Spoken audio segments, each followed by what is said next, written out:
Syedon, seorang warga berinisial NJ berusia 31 tahun, petani asal Gampong Cotmanyang, Kecamatan Baktia, Aceh Utara, diduga ditembak orang tak dikenal atau OTK di kampungnya tersebut.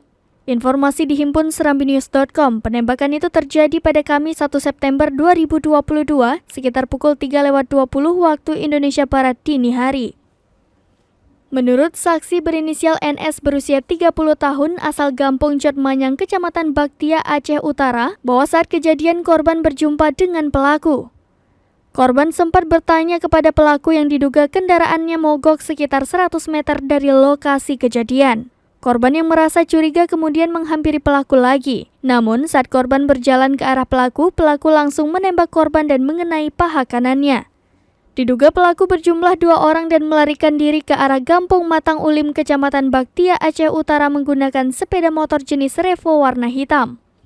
Kapolres Aceh Utara AKBP Riza Faisal SIK MM melalui Kasat Reskrim Ibtu Nocha Triananto STRK yang dikonfirmasi serambinews.com membenarkan informasi itu. Saat ini tim polisi sedang di lokasi kejadian untuk olah TKP. Belum diketahui apa motif dari penembakan warga tersebut oleh 2 pelaku yang belum diketahui identitasnya.